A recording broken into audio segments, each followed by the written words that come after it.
விசுவாசம் எப்படி வரும்? உள்ளத்தில் ஆழமா பதியணும். என் கர்த்தர் நல்லவர், எனக்கு நிச்சயமா செய்வார், எனக்கு செய்வார், எனக்கு அதை நிச்சயமா செய்வார், அவர் எனக்கு நடக்கும், எனக்கு வாசலை திறப்பார், எனக்கு நடக்காத காரியம் கூட எனக்கு நடக்கும், எவனுக்கு நடக்காத காரியம் கூட எனக்கு நடக்கும்ன்ற உள்ளத்தில் உண்டாகணும். அதுதான் விசுவாசம். கேள்வியினால் வரும்ன்றது இது ஒரு விசேஷமான ஒரு கேள்வி. அதனால தான் சொல்றாரு பாருங்க, என்ன சொல்றாரு?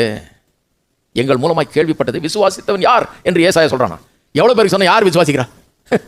இங்க எவ்வளவு பேர் இருக்கிறீங்க, விசுவாசியாதவர்கள் எவ்வளவு பேர் தெரியுமா? இங்கேயே கூட கொஞ்சம் பேர் இப்படி உட்காந்துருப்பாங்க. என்ன சொல்றாரு கேட்கலாம். நானும் எல்லா பிரச்சனையும் கேட்டிருக்கேன், இவரையும் கேட்டலான்னு வந்தேன். பயப்படாதீங்க, ஒன்றும் நடக்காது. இன்னும் 10 தடவை வந்து உட்கார்ந்தாலும் இந்த ஆட்டிடியூட் வந்து உட்கார்ந்தா ஒண்ணுமே நடக்காது. வந்து உட்காரும் போதே ஆண்டவரே என் இருதயத்தை திறக்கிறேன், எனக்கு ஒரு மாற்றம் தேவை, என் வாழ்க்கையை வெற்றிகரமாக மாற்றி தரணும் ஆண்டவரே, உம்மால தான் முடியும், உங்களுடைய வார்த்தை எனக்கு அனுப்பும். உலகத்தையே உண்டாக்குனீரே, என் உலகத்தை உண்டாக்கும் உடைய வார்த்தையினால. அந்த அதிசயிக்கத்தக்க amazing word of God, amazing faith எனக்குள்ள உண்டாகட்டும். உலகத்தை உண்டாக்குன விசுவாசத்தை எனக்குள்ள தாரும் ஆண்டவரே, என் எதிர்காலத்தை மாற்றி தாரும்.